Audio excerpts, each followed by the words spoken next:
Hello दोस्तों। आज का हमारा टॉपिक है क्रोमोसोम यानी कि गुणसूत्र।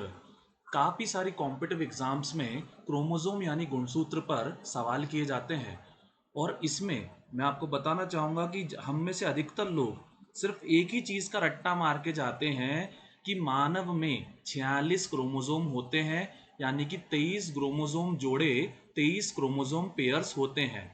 पर मुझे एक सच बताइए, क्या अगर मैं आपसे पूछूं कि ये क्रोमोसोम क्या होता है और ये मानव में 46 क्रोमोसोम जोड़े 46 क्रोमोसोम और 23 क्रोमोसोम जोड़े क्या होते हैं, तो क्या आप मुझे बता पाएंगे? आप में से अधिकतर का जवाब होगा नहीं।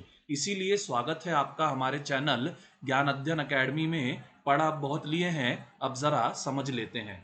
अब इस लेक्चर को शुरू करने के पहले मैं एक और चीज आपसे पूछना चाहता हूँ। क्या आपने हिजड़ा, किन्नर, छक्का, ट्रांसजेंडर इनके बारे में सुना है? बिल्कुल, आप सबने इनके बारे में सुना है। पर मुझे बताइए, क्या आप इनके बारे में आज तक कुछ समझ पाए हैं? और इसी को समझाने के लिए मैं एक बात और कहता हूँ। भाई, अभी मैंने कहा था मानव में 46 क्रोमोसोम होते हैं। पर क्या हर मानव में पर क्या हर मानव में वाकई में 46 क्रोमोसोम होते हैं? अगर आप ये जानना चाहते हैं तो आज के लेक्चर के अंत तक बने रहिए ताकि आपको ये क्लियर हो जाए। चलिए शुरू करते हैं। अब क्रोमोसोम को समझने के लिए समझिए, सबसे पहले आपको समझना पड़ेगा किसको? सेल को। जब तक आपको सेल समझ नहीं आएगा, क्रोमोसोम आप नहीं समझ पाएंगे। तो इसलिए मेरा ऊपर दिया हुआ आई बटन का जो लिंक है, उसमें जाकर आप सेल के बारे में पढ़ सकते हैं। अब जो सेल होता है, इसमें अगर हम बात करें तो सेंटर में क्या पाया जाता है? न्यूक्लियस पाया जाता है, केंद्रक पाया जाता है। और ये जो न्यूक्लियस होता है, इसी के अंदर क्या होता है? क्रोमोसोम होता है। जो न्यूक्लियस होता है, इसी के अंदर क्या होता है? क्रोमोसोम होता है। अब इसको ऐसे समझिए, मैंने सेल के लेक्चर में समझाया था कि पूरे शरीर को चलाने के लिए क्या चाहिए? दिमाग चाहिए। उसी तरह से सेल को भी क्या चाहिए? दिमाग चाहिए। सेल के दिमाग यानी सीपीयू का नाम क्या है? न्यूक्लियस है, जो क्या करता है? पूरे सेल को चलाने का, नियंत्रण का काम करता है। पर एक सवाल उठता है कि ये सेल में नियंत्रण का काम असल में कर कौन रहा है? तो ये काम कौन करता है? डीएनए करता है। तो समझिए, सेल के अंदर, न्यूक्लियस के अंदर क्या होता है? डीएनए होता है। जो किसके लिए आधार का, जो किसका कारण होता है? जो हमारे जेनेटिक्स का कारण होता है, हमारे आनुवांशिक लक्षणों का कारण होता है। कुछ समझ आया? नहीं आया? वो सुना होगा एक गाना, राधा राधा क्यों गोरी, मैं क्यों काला। यशोमती मैया से ऐसा कृष्ण कहते थे कि राधा क्यों गोरी है और मैं क्यों काला हूं। तो इसका जवाब कृष्ण तो ना दे पाए, उस समय उन्हें पता था पर वो दे नहीं पाए। तो मैं इसका जवाब आपको देता हूं। इसका जवाब क्या है? जेनेटिक्स यानी कि डीएनए। हम सबके पास दो कान है, बकायदा एक नाक है, एक मुंह है, दो हाथ है, दो पैर है। पर इसके बावजूद हम सब क्या है? अलग हैं। तो हम सब अलग हैं, उसकी वजह क्या है? डीएनए है, जो क्या करता है? जो जेनेटिक्स के लिए यानी आनुवांशिक लक्षणों के लिए उत्तरदायी होता है। इसके अलावा हमारी सारी गतिविधियां जो है, उनका नियंत्रण भी यही करता है। ठीक है। पर एक सवाल उठता है मेरा कि ये डीएनए तो कहाँ पर होता है? सेल के न्यूक्लियस के अंदर होता है। तो फिर ये पूरे के पूरे सेल को कैसे नियंत्रित कर रहा है?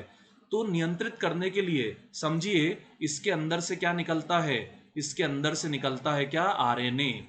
ये जो आरएनए होता है, ये पूरे सेल में क्या करता है? डीएनए के मैसेज को लेकर जाता है और बकायदा डीएनए के अनुसार पूरे सेल को नियंत्रित करने का काम करता है। मैं समझता हूं आपको डीएनए और आरएनए के बारे में थोड़ी जानकारी मिल गई।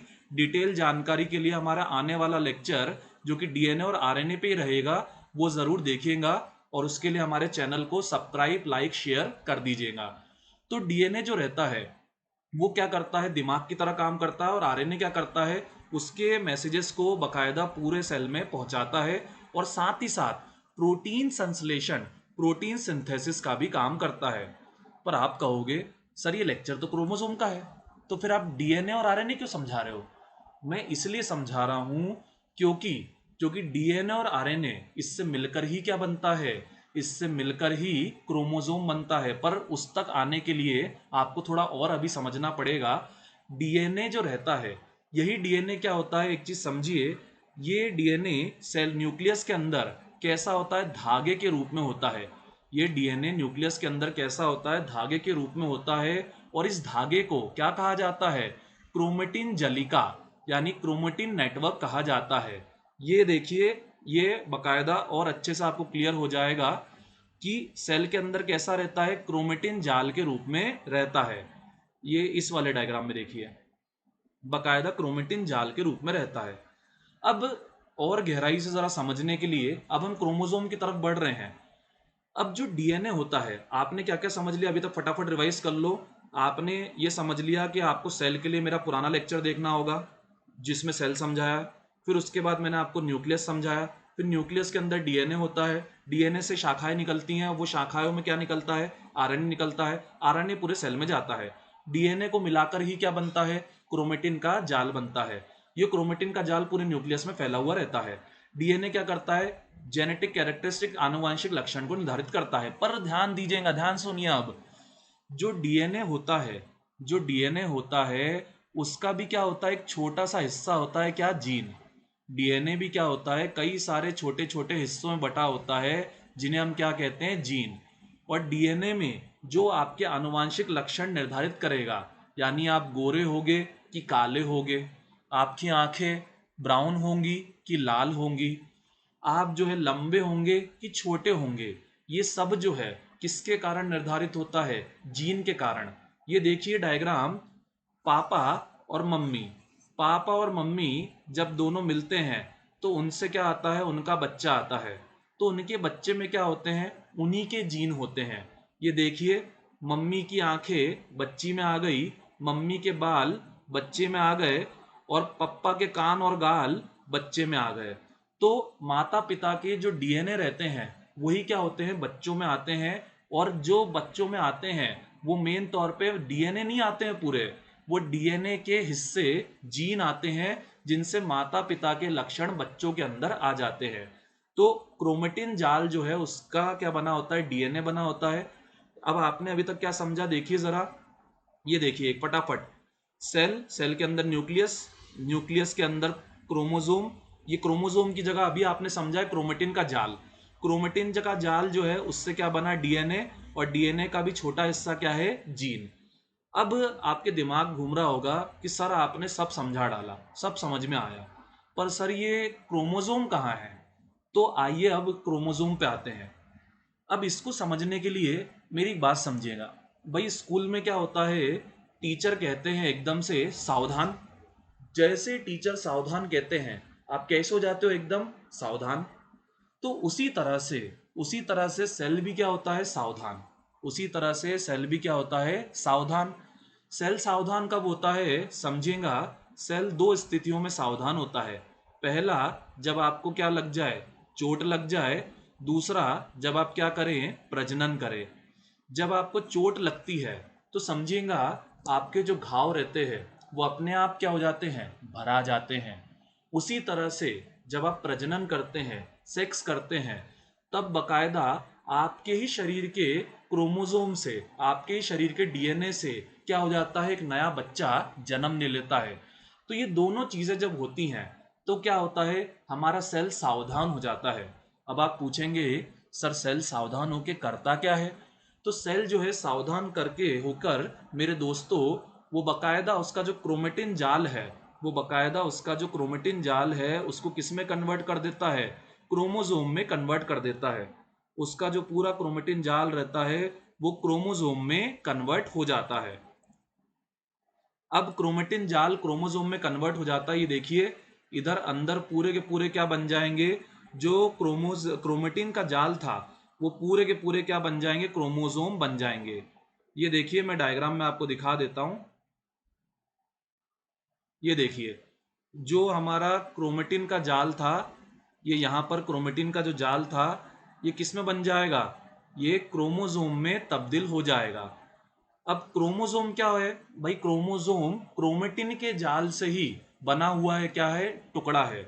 और अगर हम बात करें हमारे शरीर में ऐसे कितने क्रोमोसोम बनते हैं, ऐसे टोटल 46 क्रोमोसोम बनते हैं। पर अगर पेयर्स में, जोड़े में बात करें तो कितने जोड़े बनते हैं? 23 जोड़े बनते हैं। ध्यान से सुनिएगा, ये इंपॉर्टेंट है। जोड़े में 23 पर गिनती में 46। अब ये क्रोमोसोम जो है किसके जैसे होते हैं, इनको समझने के लिए आप जरा देखिए ये रस्सी।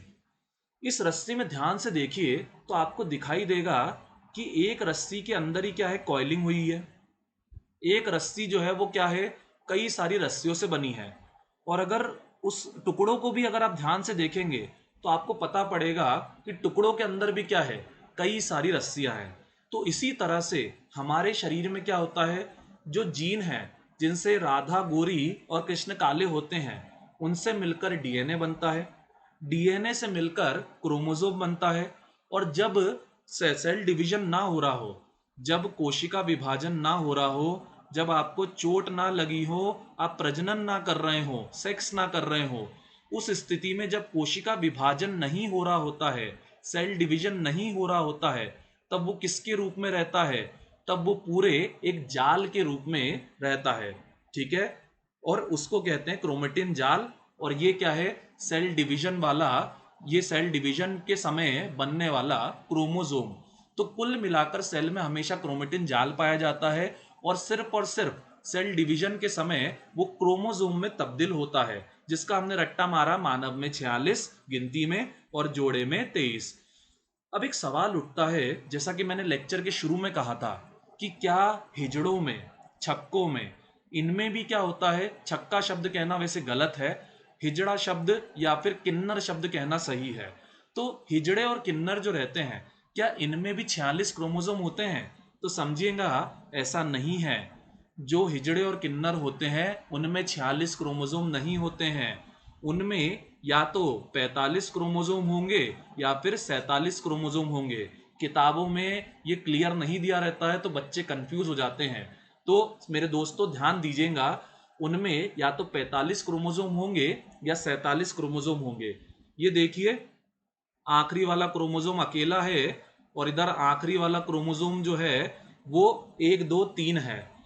तो होता क्या है भाई, ये चीज जो है आपने पढ़ी होगी बायोलॉजी में कि 23 क्रोमोसोम में से जो 22 क्रोमोसोम होते हैं, 23 क्रोमोसोम में से जो 22 क्रोमोसोम होते हैं, उनका सेक्स से कोई संबंध नहीं होता है। और जो 23वां क्रोमोसोम होता है उसका संबंध सेक्स से होता है। अगर 2 एक्स क्रोमोसोम हो तो वो क्या हो जाएगा, महिला हो जाएगी। और अगर एक्स वाई क्रोमोसोम हो तो वो क्या हो जाएगा, पुरुष हो जाएगा। इसीलिए कहते हैं कि पुरुष तय करता है, पुरुष तय करता है कि मादा और बच्चे, माता और पिता, सॉरी, मादा और पिता दोनों के मिलन से जो बच्चा होगा वो पुरुष होगा कि महिला होगा। जो कि लास्ट वाला एक्स एक्स होता है किसमें, मैंने क्या बोला, एक्स एक्स होता है किसमें, महिलाओं में, और एक्स वाई होता है किसमें, पुरुषों में। तो ये लास्ट वाला क्रोमोसोम अगर गड़बड़ा जाए तो क्या होगा, हमारा सेक्सुअल ओरिएंटेशन, हमारी जो क्या कहते हैं, हमारी जो लिंग, हमारी जो लिंगानुपद, हमारा जो लिंग है उसमें क्या हो जाएगा, गड़बड़ी हो जाएगी। बकायदा एक चीज आपने सुनी होगी कि जो हिजड़े और किन्नर रहते हैं वो 2 प्रकार के होते हैं। एक होते हैं पुरुष किन्नर और एक होते हैं महिला किन्नर।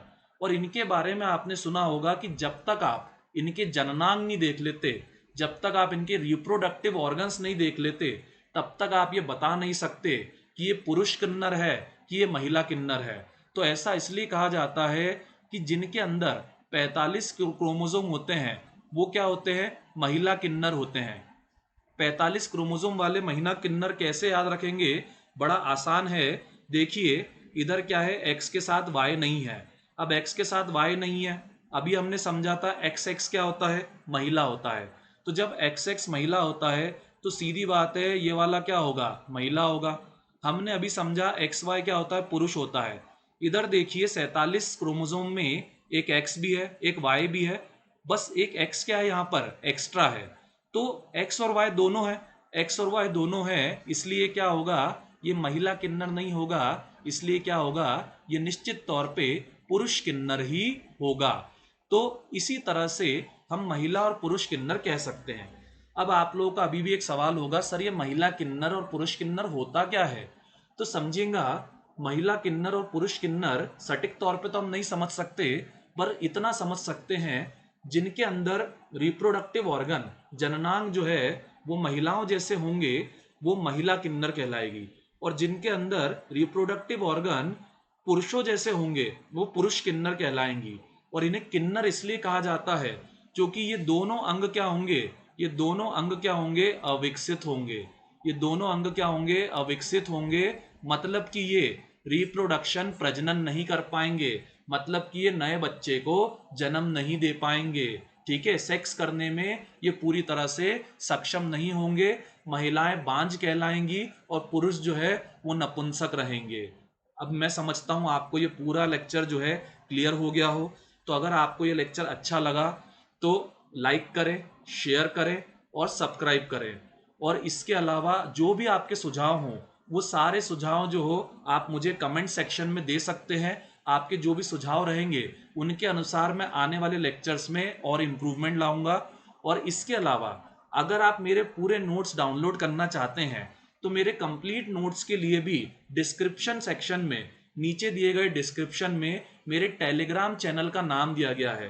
तो टेलीग्राम एप्लीकेशन डाउनलोड कीजिए और डाउनलोड करके मेरे टेलीग्राम ग्रुप में आप जुड़ जाइए, तो आपको बायोलॉजी का पूरा कंप्लीट नोट्स जो है वो मिल जाएगा। चलिए मेरे दोस्तों, आज के लिए बस इतना ही। मिलते हैं हम अपने अगले लेक्चर में।